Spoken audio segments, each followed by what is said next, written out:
Welcome. Today I'm going to talk about Magic for Aftermath, the supplement by David Harmer, who wrote a couple of other supplements. This supplement is been around for a while, so people are aware of it. A friend of mine suggested that this was a pretty decent supplement to add, so I suggested that I try it. This is not a review of Magic. This is simply a how-to for Magic, how to get it into your game as a game master and how to use it as a player. There's no need to review it. You can figure out if you can use it or not.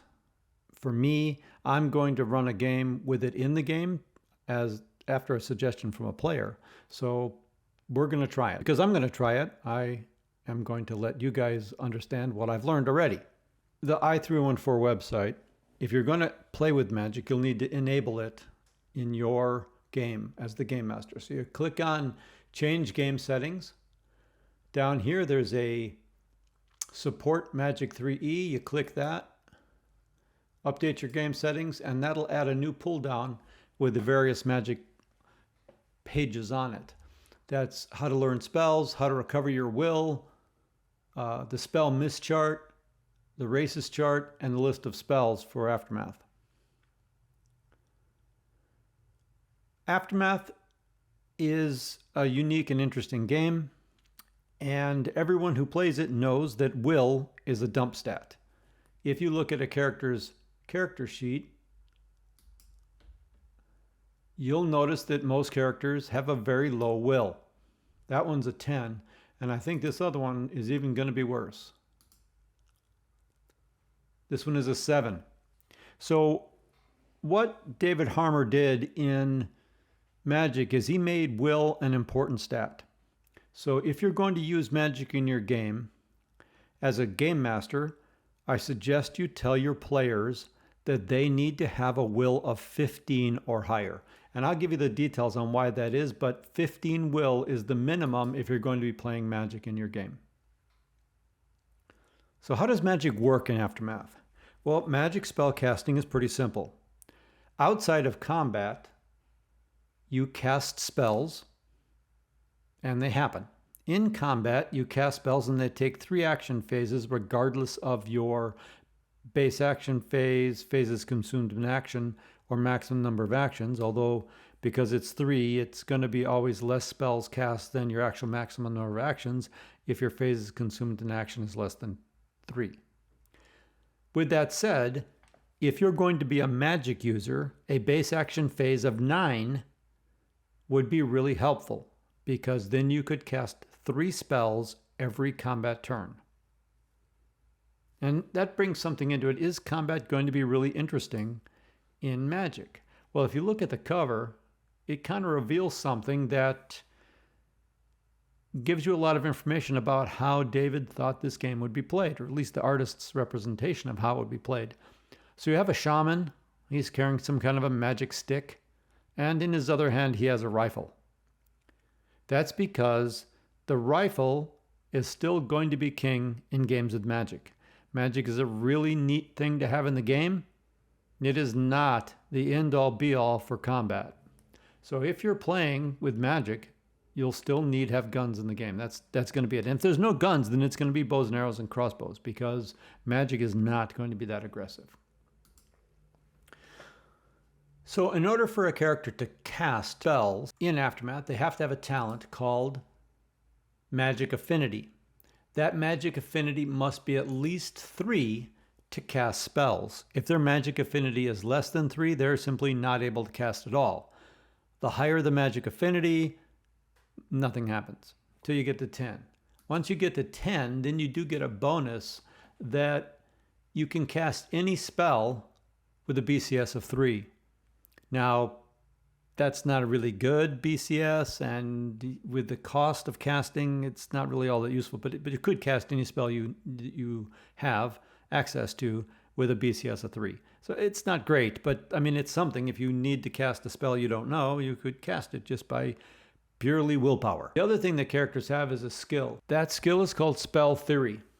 Spell Theory is the ability to cast magic at a specific level. Now, it's very unique in that when you're dealing with spell affinity of 3 or higher, Your character does not get spell theory automatically, and there is no base BCS in spell theory. Everybody starts with a score of 0 and works on it and builds it like a normal skill, with the exception that it cannot be learned from a book.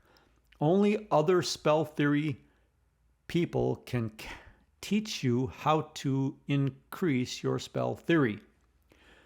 That means the spell theory, the total spell theory in the game, is limited by those that can teach. So if the highest level caster in the game has a score of 50, then that's going to limit the characters to 50 because there's no one to teach them at that point because nobody knows anything more than 50. That is a big limiting factor.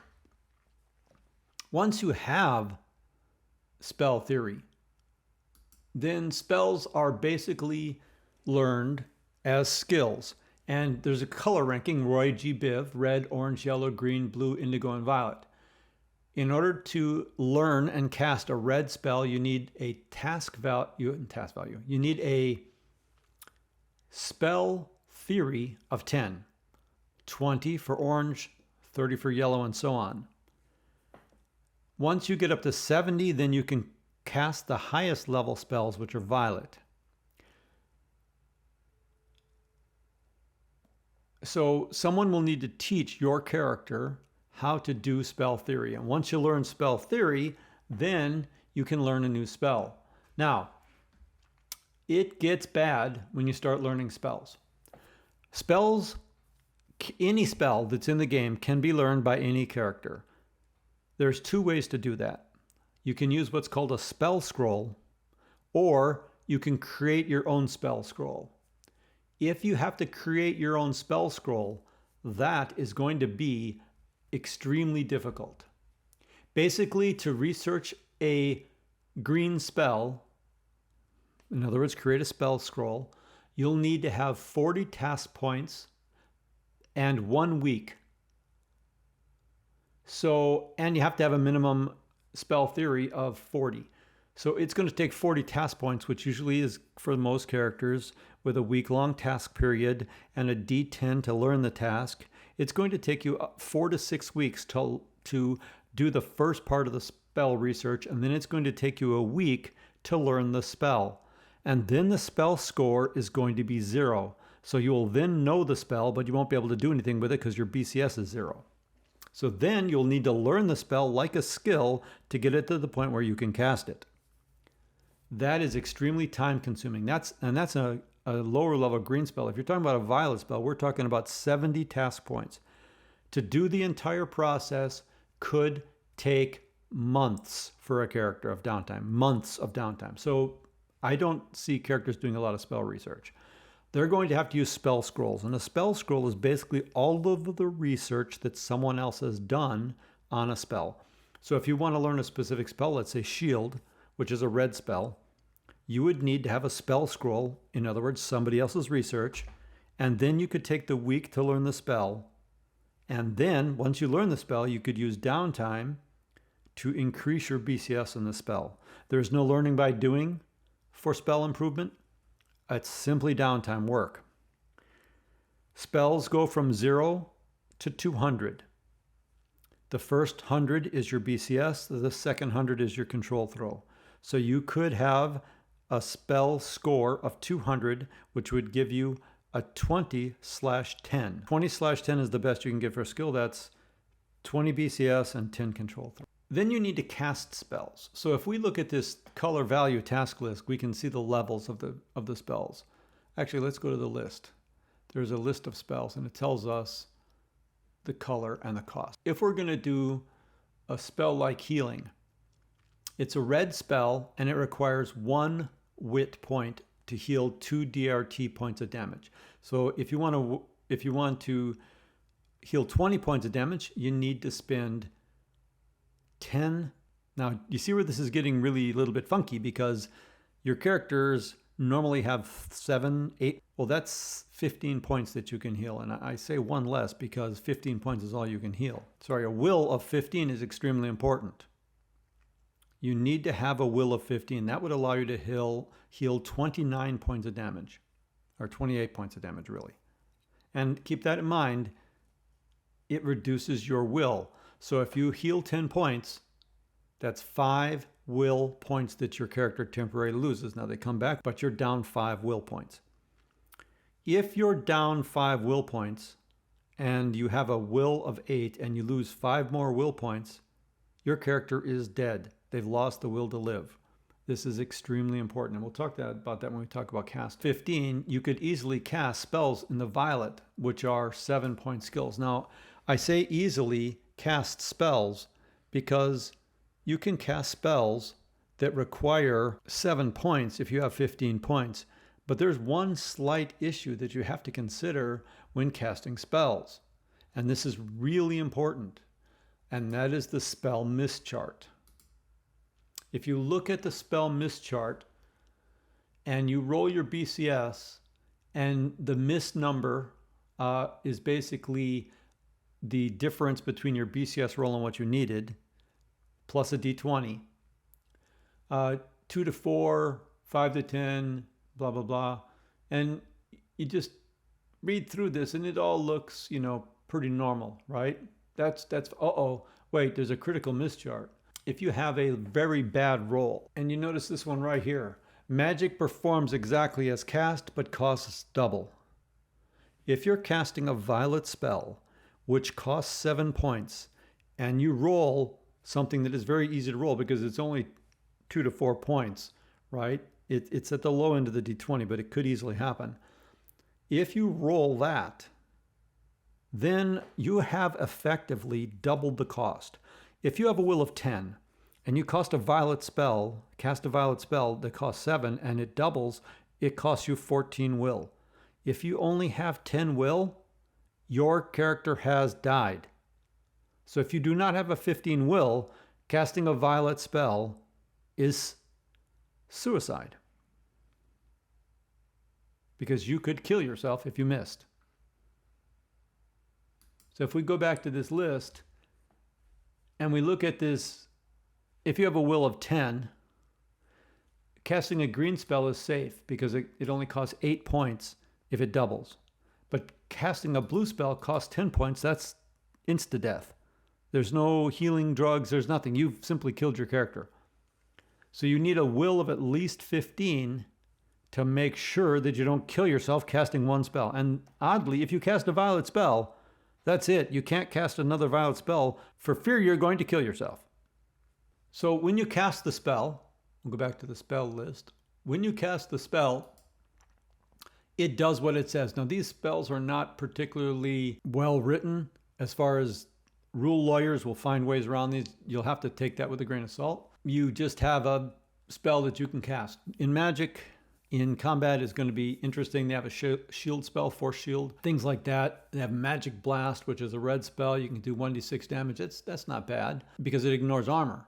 So somebody could be wearing power armor, and what do you know? You're doing 1 to 6 points of damage to them, and that's per will point expended. So really, if you had a will of 15 and you did that times 5, that's 5d6 damage to somebody regardless of their armor. That's a pretty deadly spell. That's not a bad spell that you couldn't kill somebody with. Of course, you only get 1 or 2 shots with it, but that's that. How does this magic work in a campaign? This is a really interesting thing because every DM, every GM is going to have a different campaign model. But one thing that you have to consider is, how do the rules affect how this can be used in a campaign? First thing we're going to have to notice is that in a combat, extras and rabble will not be doing magic. With a will of 2 to 7, 2 to 6, you just don't have enough will to cast a lot of spells. And it seems unrealistic for rabble or extras to even put time and effort into learning spell theory, having somebody teach them. The teacher would be like, well, you don't have enough will to really cast spells. Why am I going to teach you? Why do I use my time? I can teach somebody who can do this better. Rabble and extras aren't going to be casting magic. Average characters, they may be able to cast magic. Superior characters, they're the ones you're going to see in combat casting magic. So that basically means that the only people who are going to be using magic in combat are player characters, big bad evil guys, BBEGs, kings and their henchmen. We're not going to see the average caster fighting in combat because they're simply not going to be powerful enough to do anything. And why would you train for months to cast one spell that you can barely cast when you could just learn how to use a rifle? We're not going to see this in combat from those lower level characters. Where you will see magic is in towns. The local healer, there's a healing spell that actually is pretty effective. It's on the screen right here under healing. That healing spell is pretty effective. It heals 2 DRT per point of will. So if someone has a will of 10, they could heal. So healers and the people who they work with, their apprentices, will have healing powers. You might also see craftsmen. For example, open lock is a red spell. Preserve is a red spell. There's things like Zen Sight, which might be used by bounty hunters or people. Detect magic. Detect influence would certainly be something that would be used, let's say, by a mayor. Might have somebody who is able to detect influence so they couldn't be influenced by things. Clairvoyance. The town might have a mystic or a seer. Charm. All chant, any one of these things could be used by a specific NPC in a town. So where we're going to encounter magic in Aftermath are in towns where they have specific people who have specific magic abilities. And we're going to encounter them in player characters and big bad evil guys. That's the main thrust of where we're going to see all this stuff. And in towns, these magic users will either have red or orange spells, because that's a lot of effort to put into it. It's doubtful you'll see people casting yellow level spells who are not able to, because to cast a yellow level spell, they have to have a spell theory of 30. They have to have learned a red spell and an orange spell and now a yellow spell. That's a lot of effort for an NPC to learn something. So that's probably not going to happen. Let's talk about learning spells, because this is an interesting thing that you have to consider. In Aftermath Magic 3E, you need to learn spells in order. Red, orange, yellow, green, blue, indigo, and violet. You may learn one at each color until you get a full deck of all the colors. Once you have a full deck of all the colors, then you're going to be able to start over with a new deck of colors. So once you get one of each of the colors, then you can get another red, and then an orange, then a yellow, then a green, then a blue, then an indigo, and then a violet. There is no limit to the number of spells you can learn as long as you learn them in order. Now, keep in mind that you have to have learned the spell and be able to use it. So that means you've spent your week learning how to use the spell, and then you can go to the next spell. This is what limits your NPCs from having a lot of spells, because if an NPC wants to have 2 red spells, they have to learn a red spell, an orange spell, a yellow, a green, a violet, or indigo, and then violet. That means they have to have a spell theory of 70 at least. 70 means someone has spent years teaching them spell theory, and then years learning spells. Well, your average person's not going to do that. They could spend a year and have a 20/10/5 in polearm. That would be extremely deadly. Or they could be a construction guy who has a 20 in carpentry. There's just no need for NPCs to learn spells in that method.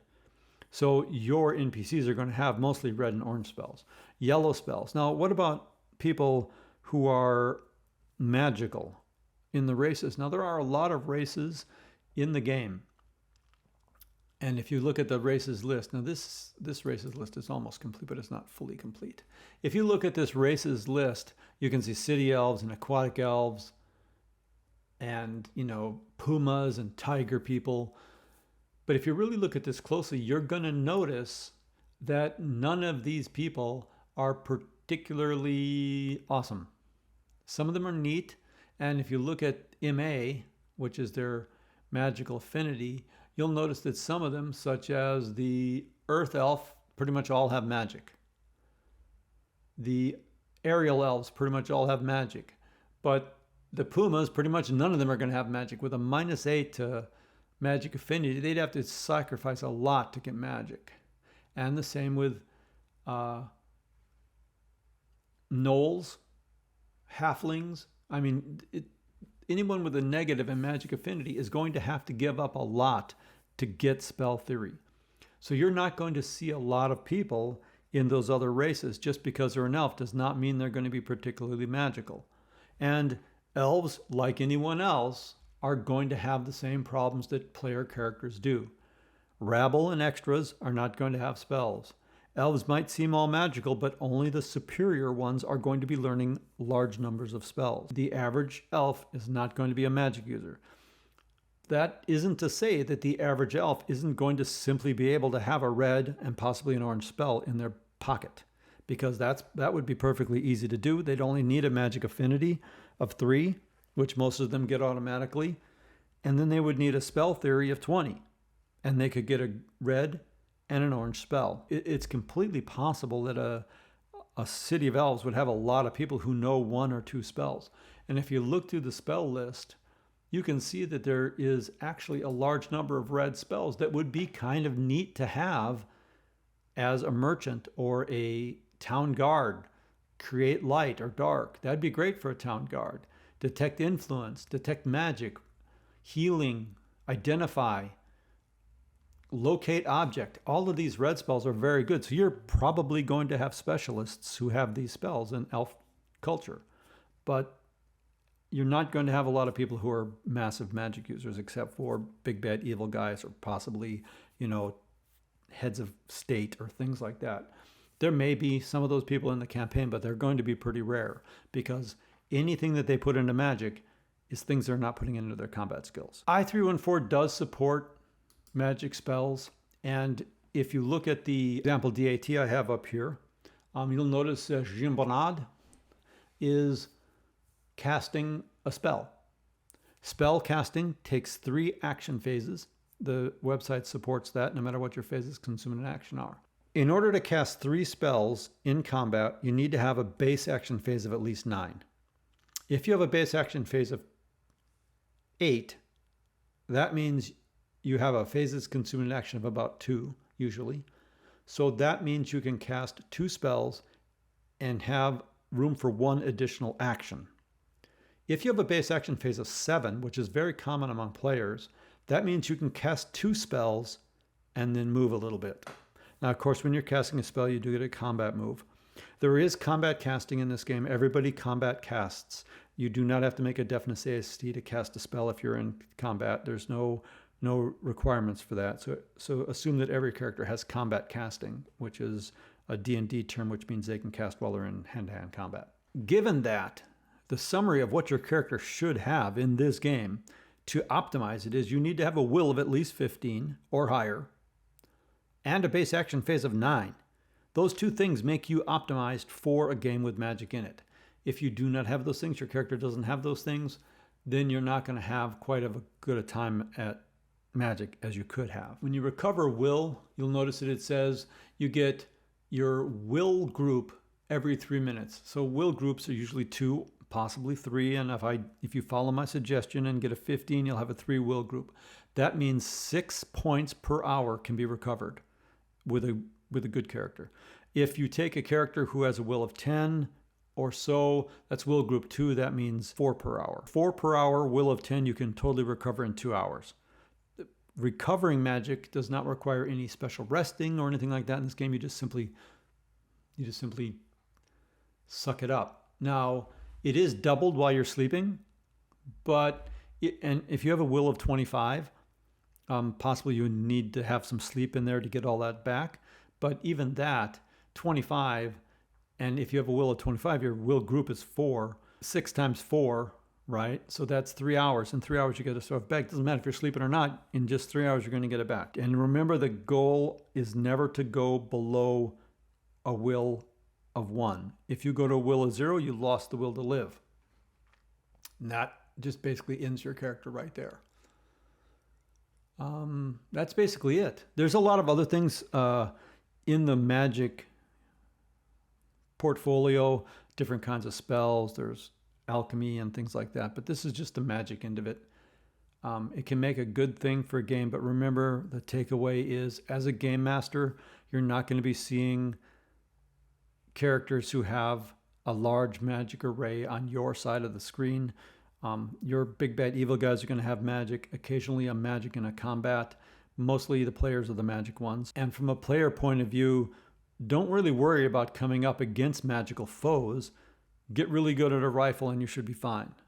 If your character wants to use spells, that's really good. And where this can be most utilized by characters is through healing. The healing spell is a red spell. You need a magic affinity of 3, and you need a spell theory of 10, and you need a spell scroll for healing, and you can learn healing, and then you are basically circumventing the entire role of a doctor with just that little bit of effort, because you don't need advanced med, unless of course you come down with a disease, and that's another problem. But you don't need advanced med, you don't need first aid, you don't need anything, you don't need polydrugs.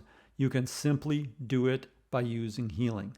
And that will be really important in the game because it does shift the doctor role out of the party. You don't need a doctor. If you get some illness, there's cure disease in the game too. So some healers in towns are going to have cure disease. You just simply go there and get them to cure you. It makes the doctor more or less unnecessary. As a player, you just remember that. Don't be a doctor because your role's not there. Don't intend to be a spellcaster who is the end-all be-all of spellcasting because that's not going to help either. Okay, well that's basically my summary of magic. Let me know if you want to know about something else with magic. There's a whole bunch of other things in there I didn't cover, but this is the casting end of it, so let me know. I'll be glad to do it for you.